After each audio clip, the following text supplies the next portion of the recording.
Hello there and welcome to episode 2 of Pre-AEW AEW.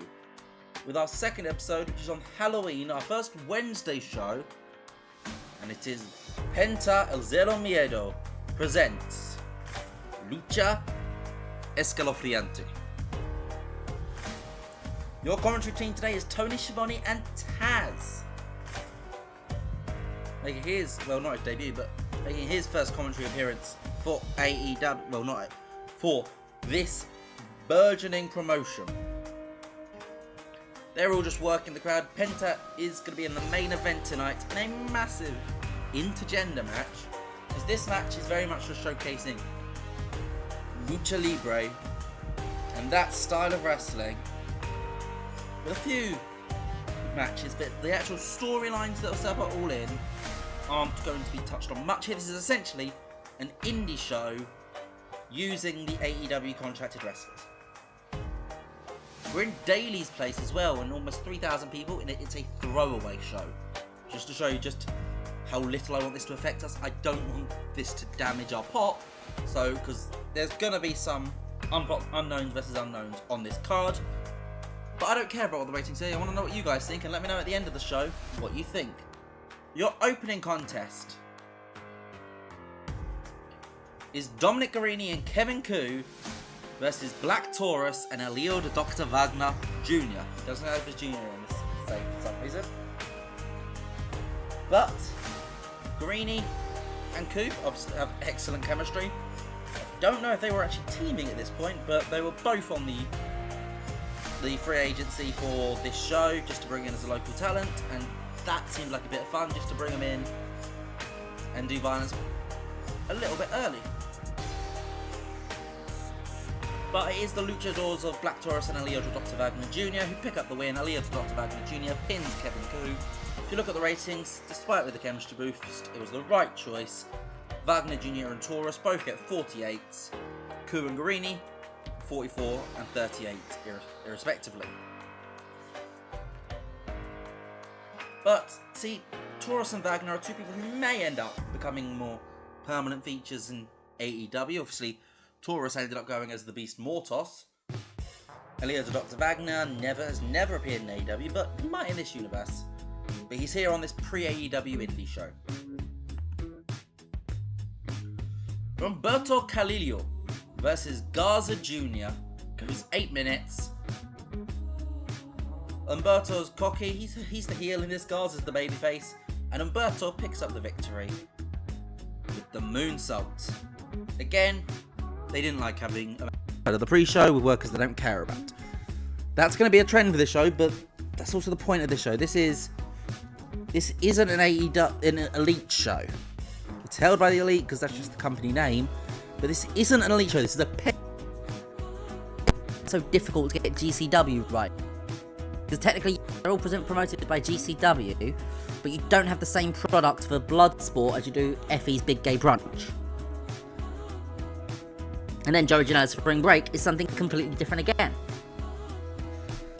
So whilst we're sort of trying GCW style until the actual company is launched, which of course will be January, but the actual first show is Double or Nothing, so we'll be having a lot more of these sporadic shows until then. It's going to be tough to keep them good enough with the different styles. So we are going to have to use throwaways and essentially tank ourselves. It's a 34 rating though. The first match which people actually care about sees Hikaru Shida and Chelsea Green defeat Madison Rayne and Persephone when Shida taps out Rayne with the Full Metal Muffler. Persephone was our Lucha influence in this match, and Shida, by far the best wrestler in this match, a 51, Green got a 35, Madison Rayne a 36, and Persephone a 32. But Rayne and Persephone actually suffered from chemistry issues, so you guys do kind of think maybe Persephone would have been up where Green was, and Madison Rayne could have got into the 40s. It just shows you where they are, and also Green is probably our most popular women's wrestler, and yet she's pulling out ratings like this. It's a little bit worrying. Gets to 43 though. Our first match the crowd actually liked. Latigo versus Laredo Kid. Laredo Kid picks up the victory in 10 minutes 28 with the Laredo 630. Kid gets a 59, Latigo a 52. Again, crowd don't care, gets a 39 overall. Isn't fair because of their ratings, but I'm not going to moan about it for this show. This is just so that I don't have to sit around waiting for almost half a year. Because it's a lot easier to negotiate and get people to sign in this game. So much easier. Gets a 39. Will Ospreay versus Bandido in a legitimate dream match probably at this time. Ospreay picks up the win in 12-24 with the breaker. Bandido gets a 55, Ospreay a 65. It's not only our first match which the crowd actually care, the second match which the crowd actually care about, it's the first one they care about, which is actually really good. 60 wrestling rating, 33 crowd. Still, we've not quite got them yet.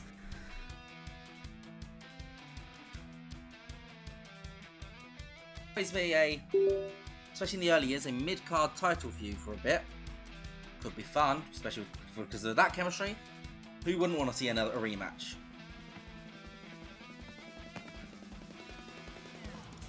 Rey Fenix defeats Joey Janela with a springboard 450 in 11 minutes 52. Phoenix gets a 63, Janela a 48. You know, Janela's part of the inspiration for these GCW style events. Makes sense to feature him on this card. He might even be one of the hosts in the future. I feel like it just makes sense. A 60 rating though. Crowd's actually getting better. We're getting the crowd into it. 48 crowd rating is pretty good for where we were. And we bring them back down with a 38, but the crowd itself is very hot now as Jack Evans gets tapped out by Walter in 10 minutes. And it's essentially, the reason it goes so long is Walter's playing with his food a bit. He's else, but he never looks fully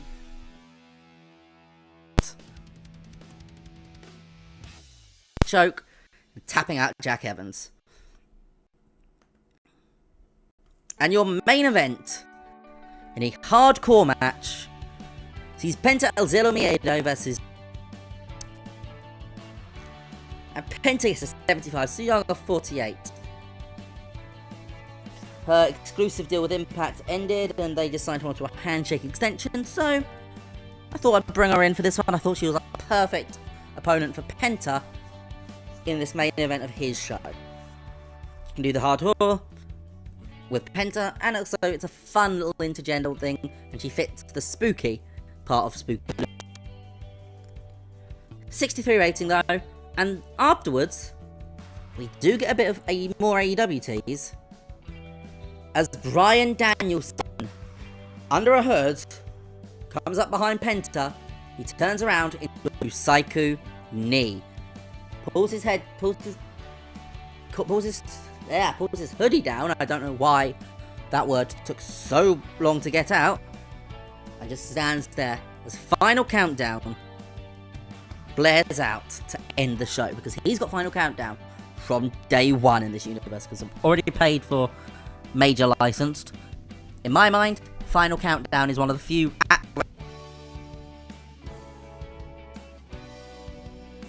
wrestling companies, they are not. Except for specific. Maybe that's the thing which they could do for TW10. You can pay to give a wrestler a good theme by an actual band or a licensed band, and it gives them a pop boost. Might be something which they put in 10, I don't know. Just spitballing because it came to me. And that is Lucha Escalofriante. Yeah, Escalofriante. Spanish is not my best. I did hit GCSE and it wasn't great. We got a 60 overall. The best match on the card was the main event, which is great. Even the 3 matches which the crowd hated, well, I doubt they actually hated, they just didn't care enough. I'm sure the wrestlers involved, or later them, would have got them involved. But they still did pretty good for what they were. Like, you can sometimes get those which are nobody cares. They can sometimes be down in the teens. So for them all to be in the 30s, one almost hitting 40, is pretty good. But that last stretch, all 60 plus matches, is promising because most of this card, if they do end up full time in AEW, would be our undercard. So the fact that we're getting that sort of level out of them is promising. Financially, we do make a little bit of money on this show. Not too shabby. Pop-wise, I doubt anything will happen. No, there wasn't anything. So, that ends it, because obviously, lower show, throwaway. There's not going to be a post-show media scrum. Also, we're not officially a company yet, so we wouldn't actually have them anyway. I've been the Phantom TW. Let me know what you guys thought of this show in the comments down below, and I'll see you guys next time. Goodbye!